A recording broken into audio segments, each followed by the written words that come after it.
Bueno, jóvenes, el día de hoy vamos a ver literatura clásica griega con respecto pues a lo que ya estamos tratando en clase. ¿Ya? Esta literatura es la principal, se podría decir, del mundo occidental, del mundo europeo, ¿no? Del mundo americano, lo que nos engloba a nosotros. Es la primera, es el primer escalón, es la primera literatura que aparece, ¿ya? Y la que va a influenciar en el resto de literaturas de nuestro mundo. Es un caso especial, famosa ella porque se le conoce por sus dioses, por sus mitos, por sus creencias, ¿ya? Entonces nos vamos a sumergir en este mundo literario griego clásico, ¿ok? Vamos a ver una serie de patrones, una serie de características, etapas, ¿ya? Y por último vamos a hablar pues de una obra interesante del autor Sófocles, la obra llamada Edipo Rey, ¿ya? Entonces empezamos. Con respecto a las etapas, nosotros pues podemos percibir en esta literatura clásica griega tres etapas fundamentales. Aparece pues lo que es la literatura de la época arcaica, la literatura de la época clásica y por supuesto la época helenística. Podemos apreciar tres etapas en esta literatura griega. Cada uno tiene sus años, ¿no? La primera aparece en el siglo 7 y dura un siglo hasta el siglo 6, casi 2 siglos antes de Cristo. Estamos hablando antes de Cristo. Y luego viene la época clásica, ya, que está del siglo 5 al siglo 4. Y por último la época helenística del siglo 3 al siglo 1 antes de Cristo. Cada uno tiene sus propias producciones literarias. Por ejemplo, en la época arcaica, lo que sobresale en la épica es Homero, ¿ya? Que ya hemos visto pues a este autor, ¿no? En la época, perdón, y más abajito está la lírica, con Safo y Píndaro. Entonces vemos que en esta etapa sobresale la épica y la lírica y ahí están los autores que han sobresalido, ¿ya? En cambio, en la época clásica, lo que predomina ya no es la épica ni la lírica, lo que predomina es la tragedia, la comedia, o sea, que sobresale el teatro, el género dramático. Y ahí están sus autores, pues Esquilo, Sófocles y Eurípides. ¿Ya? Y en la comedia tenemos a Aristófanes. Ya en la época helenística, la producción, ya la magia, se podría decir, griega, ya comenzaba a descender. Ya comenzaban a aparecer otros tipos de culturas, ¿ya? Entonces vemos que ha perdido su poder en esta época. Entonces, conclusión, las épocas son arcaica, clásica y helenística. Y no olvidarse los datos de que en la arcaica sobresale épica y lírica y en la clásica el género dramático.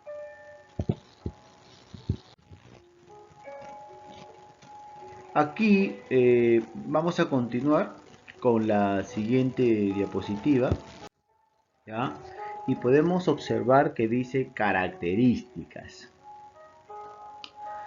¿Qué características generales tiene esta literatura? Primero, tiene la búsqueda de la perfección y la belleza. ¿Qué cosa es esto? Es el equilibrio que hay entre el fondo y la forma. Es decir, que lo que yo voy a contar, tengo que hacerlo de una forma. Y esa forma es que yo tengo que respetar algunos patrones. ¿Ya? Por ejemplo, ¿qué respetaban los griegos? Respetaban en dónde sucedieron los hechos, cuándo sucedieron los hechos y cómo sucedieron los hechos.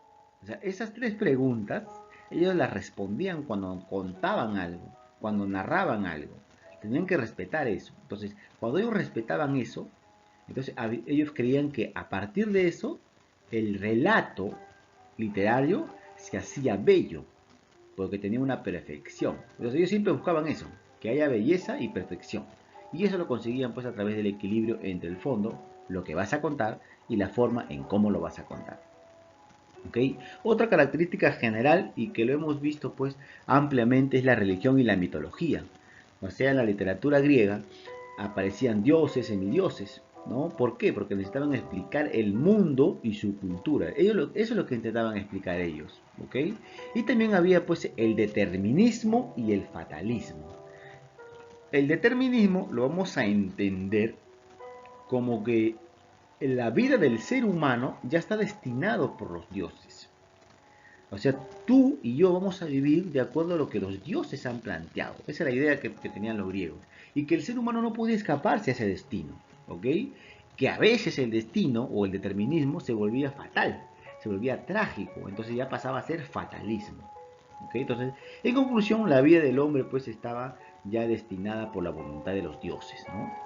Otra característica general es la oralidad, es decir, esta literatura en sus inicios se recitaban los versos o se contaban las grandes hazañas. No había escritura, ya muchísimos años después aparecieron. ¿Ok? Es por eso que la Ilíada y la Odisea, cuando la leemos, pues tenemos una perspectiva de como si nos estuvieran contando. ¿Ya? La otra característica es eminentemente emocional. ¿Qué quiere decir eso? Que está cargado de emociones. Los personajes de esta producción literaria griega siempre son llevados o conllevados a actuar por una emoción, ¿no? Si nosotros tomamos a lo que hemos visto, vemos pues que Aquiles, por ejemplo, ¿no? En la Ilíada, se deja llevar por la emoción de la cólera, y tanto así que cambió el destino de toda una guerra, ¿ya? Tanto para retirarse de ella como cuando volvió a la guerra. Entonces vemos pues que la emoción humana es un tema primordial en esta clase de literatura. Obviamente que esta literatura cultivó los tres géneros, ¿no? Los tres géneros grandes, se podría decir, que son la épica, la lírica y el género dramático. Ahora vamos a tratar cada uno de esos géneros que he mencionado al último. Tenemos, por ejemplo, la poesía épica o el género épico, ¿no? Sus características tenemos que cuentan hechos vinculados a héroes. Nosotros hemos leído las dos obras que están ahí, perdón, hemos contado, mejor dicho, ¿no? Algún día espero que lo leas. Hemos contado, hemos llevado en clase las dos obras que están ahí, la Ilíada y la Odisea. Hemos visto ampliamente esos dos.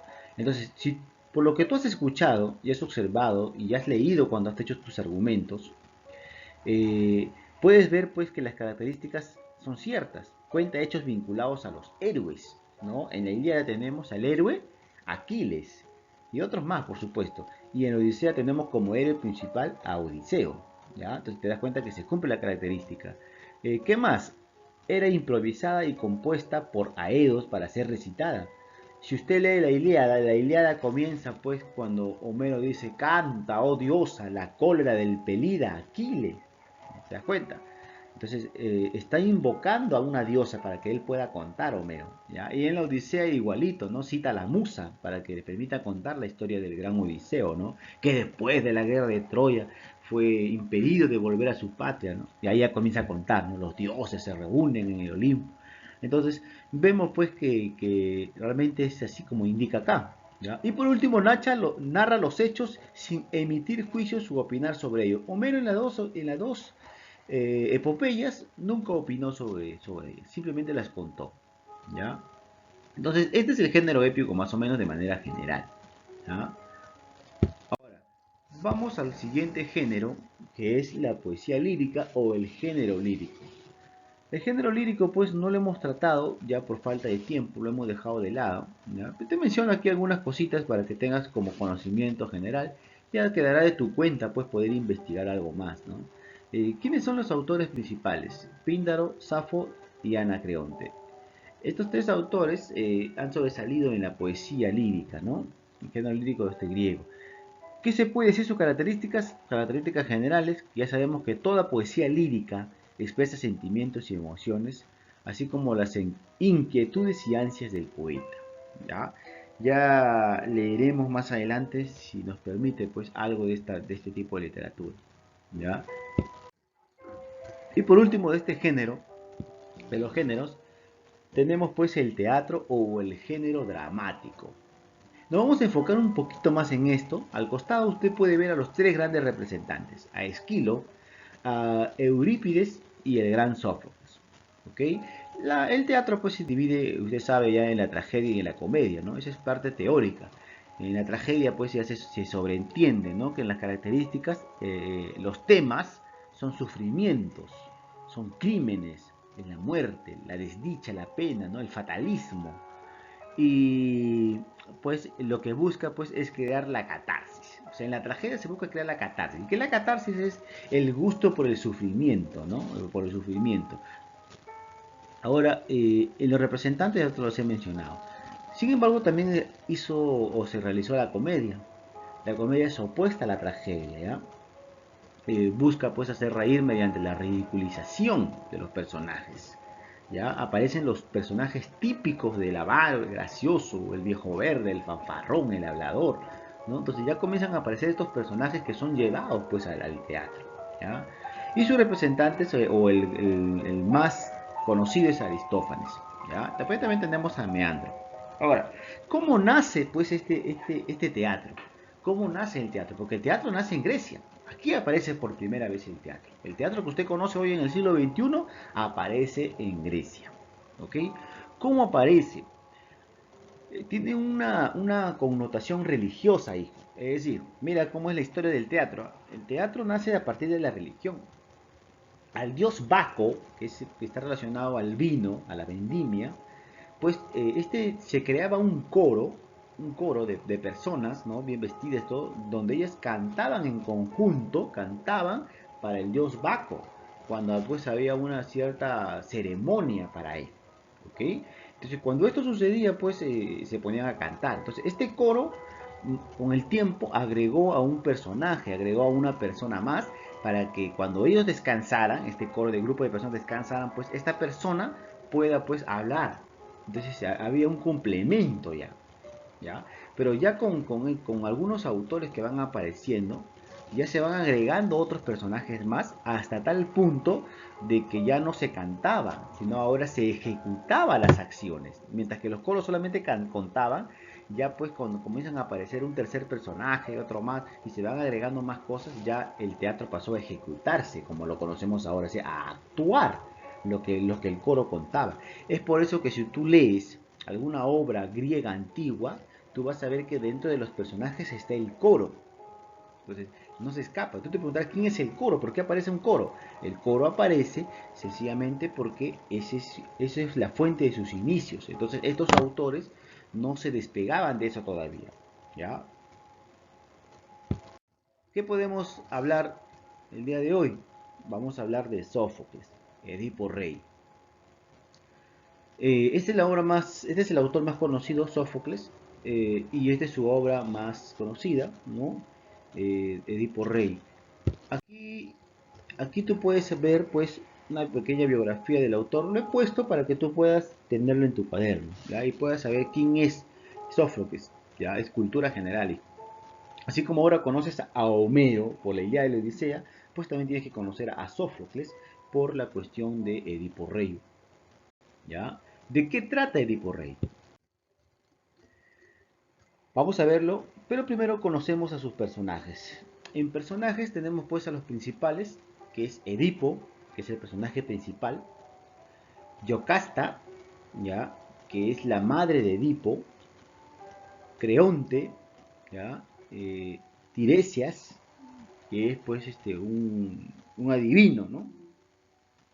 Y en los personajes secundarios pues tenemos al mensajero, al coro de ancianos tebanos, ahí aparece el coro, ¿no? Como te digo, el paje, ya, un sacerdote y el corifeo. No te olvides que yo te he mencionado que el coro y el corifeo lo mantienen en este tipo de literatura por la cuestión de origen, de historia, ¿ya? Y tenemos ahí algunos personajes referenciados que aparecen no como actantes, o sea, no actúan, no son personajes dentro de la obra, sino que son mencionados, ¿ya? Por eso he puesto personajes referenciales, ¿ya? Eso es en cuanto a sus personajes. No te olvides, a Edipo, Yocasta, Creonte, Tiresias. ¿Cómo comienza o de qué trata esta obra? Lo primero que tengo que decirte, hijo, es que no tienes que... Acá tienes que tener una mente abierta, ¿ya? Porque los griegos tocaban todo tipo de temas. Y este tema que es un poco antinatural, se podría decir. Un poco ya que escapa de nuestras manos y que hay que interpretar para poder pues entender qué es lo que este autor griego Sófocles nos ha querido mencionar, nos ha querido pues determinar, nos ha querido enseñar, ¿no? ¿Por qué te he dicho que es antinatural? Por lo siguiente, resulta pues que Edipo era un rey, un rey de Tebas, ¿ya? Que en un momento pues estaba pasando su reino, ¿no? Estaba pasando una especie de enfermedades, de pestes. Entonces pues un grupo de ancianos se le acerca, ¿no? Y le dice, le pide pues, ¿no? Que averigüe él por qué está pasando esto en Tebas. ¿Por qué los dioses se han amargado con el pueblo y está haciendo padecer todo esto? ¿No? Edipo pues entiende y quiere averiguar por qué el pueblo está pasando esta peste. Entonces pues manda a llamar a Tiresias, ¿no? Tiresias no quiere hablar, pero al final pues le dice de tanta insistencia y amargura, porque le reclaman, lo increpa Edipo. Entonces Tiresias pues le dice que el culpable es el mismo Edipo. O sea, le dice, Edipo, tú eres el culpable. Por ti estamos así con todo esto. Por tu malicia, por tu maldad, por lo que tú has hecho, le dice pues, ¿no? Edipo no entendía por qué. Entonces, de tanta insistencia, Tiresias le dice, pues, eh, que él ha cometido algo, ¿no? Y que él mismo lo tiene que averiguar. Entonces, pues, Edipo lo insulta a Tiresias, le dice un montón de cosas y lo bota, ¿no? Y Tiresias se va. Entonces, Edipo, a partir de eso, comienza a investigar por qué Tiresias dijo eso, ¿ya? Y la historia es más o menos así. Lo que pasa es que cuando Edipo nació, ¿ya? Su madre, Yocasta, ¿ya? Y su padre, Layo, tuvieron se podría decir, ¿ya? Eh, una predicción en el cual dijeron, pues, que si Edipo vive, iba a matar a su padre, Layo, y se iba a casar luego con su madre, Yocasta. Entonces, pues los padres, aterrados, porque se cumple el determinismo de los dioses, ahí viene la característica, ¿no? El determinismo de los dioses, entonces pues deciden matarlo, ¿no? Y se lo entregan pues a un pastor para que éste lo mate, se lo lleve y lo abandone pues, ¿no? En el campo y así muera. Pero este pastor pues al llevárselo no lo mata, sino se lo entrega a otro pastor. Y este otro pastor se lo lleva a otro reino. Y estos reyes a los cuales fueron entregados este niño, estos reyes no podían tener hijos. Entonces pues lo adoptaron a Edipo. Reyes, ¿eh? Lo adoptaron. Y Edipo creció bajo ellos. ¿Y qué pasó? Que cuando Edipo creció, Edipo pues fue al oráculo. Quería ver su destino. Y el oráculo pues le dijo que él iba a matar a su madre y se iba a casar con su padre. Perdón, al revés. Iba a matar a su padre y se iba a casar con su madre. Entonces él asustado, porque se cumple este destino, este fatalismo, decide pues abandonar su reino, su tierra, creyendo pues que esos padres que lo habían criado eran sus verdaderos padres, pero no sabía que no era así. Entonces para evitar y escapar de eso, decide irse, ¿no? Creyendo así de esta manera también que él estaba pues evitando su destino, evitando lo que los dioses habían determinado para él, para su vida. Se revela ante eso. Se va. Y en el camino, pues, de su transcurso, se encuentra pues con un grupo de personas que después con que surge un pequeños problemas, él pues sale matándolos a todos ese grupito, ¿ya? Y uno de ese grupo logra escapar. Entonces pues es cuando él llega a Tebas.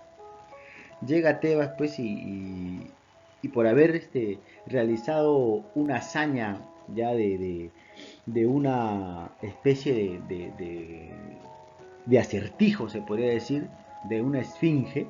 Había una esfinge que estaba atormentando pues a Tebas y la esfinge solamente pues iba a morir, se podría decir, si alguien adivinaba los acertijos que ella daba, ¿no? Y el acertijo que dio la esfinge pues era que Edipo adivinó, que Edipo concluyó y resolvió el enigma, es que le dijo, pues, ¿cuál es el animal que de día camina con dos patas, de tarde, perdón, camina con tres y de noche, pues, perdón, de día camina de día camina de 4 patas, de tarde camina de 2 y de noche camina de 3. Así le dice, ¿no?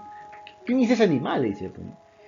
Y Edipo pues le responde, ese animal es el hombre. El hombre cuando nace, que representa el día, pues camina de 4 patas, ¿no? Ese representa cuando los bebés gatean, ¿no? Y en la tarde, que representa ya la adultez, la vida normal, el ser humano camina de 2 patas, de 2 pies. Y ya en la noche, que representa la ancianidad, pues utiliza 3 pies que engloba el bastón, ¿no? Con el bastón sería 3. Y pues la Esfinge pues tuvo que aceitar, ¿no? Entonces gracias a eso el rey, gracias a eso el papá de la reina, que era Yocasta, le hace casar pues a Edipo con Yocasta. Y Edipo se casa, creyendo pues que esa mujer era cualquier otra mujer y no que era su misma madre, ¿no? Entonces él al casarse no solamente se casa, sino que tiene hijos, tiene 3 hijos, ¿no? Y se cumple el destino, se cumple el destino. Entonces Edipo, al averiguar todo esto, toda esa historia que te acabo de contar, llega a la conclusión que exactamente Tiresias tenía razón. Él era el culpable de todo lo que estaba pasando. Y los dioses ya estaban amargos porque se había cumplido, no amargos, sino estaban dando las consecuencias de sus actos, ¿no? Que en realidad ni siquiera el mismo Edipo tiene la culpa, porque él quería escapar, pero el destino se cumplió, esta cosa aberrante, ¿no? Antinatural, antisocial, porque socialmente no está permitido, ¿no? Entonces Edipo, al enterarse que Yocasta era su madre verdadera, pues, y que había matado a su propio padre, decide pues castigarse él mismo y se arranca los ojos, ¿no? Entonces, ¿cómo termina la obra? Así como en la siguiente diapositiva está, ¿no? Y el trágico final, al saber la verdad, Yocasta se suicida, o sea, la madre se suicida, ¿no? Y Edipo se arranca los ojos para no ver su sufrimiento ni el que ha causado. Ahí podemos ver la imagen, se los arranca. Y luego de esto se destierra, o sea, sale de Tebas a andar por el mundo, así, ciego, sin ojos, ¿no? Y todo el mundo le da la espalda. Solo su hija Antígona lo acompaña hasta el final. Entonces, el final es trágico, esta es una tragedia. No te olvides, Edipo Rey, Sófocles. Bueno, hijo, yo espero que hayas entendido ya todo lo que hemos hablado el día de hoy y que pues tengas todo lo adecuado en tu cuaderno, ¿ya? Por favor, puedes copiarlo en tu cuaderno, toda la información que está acá. No lo pegues, por favor. He visto algunos trabajos que lo han pegado. No pegues, cópialo a mano, por favor, es necesario, ya que he tratado de ponerte lo menos posible, ya. Y de tareita solamente vas a pues a hacer lo mismo que yo he puesto en esta parte final, pero ya otro tipo, ¿no? Vas a buscar un argumento mejor de Edipo Rey y tienes pues que agregarle imágenes, ¿ya? Imágenes, ¿ya? Del personaje, de la portada del libro, de la historia, ya tú ves pues, ¿no? Yo creo que eso sería todo. Y mira, y con esto estamos terminando la primera unidad, hijo. Ya hemos visto en clase literatura oriental y ahora estamos viendo literatura occidental, que es los griegos, con Edipo Rey. Y hemos visto la Ilíada y hemos visto la Odisea. Son 4 temas ya. Y con eso estamos terminando el primer mes. ¿Ok? Entonces, hijo, espero que hayas entendido todo esto. Ya nos estamos viendo la próxima semana. Gracias.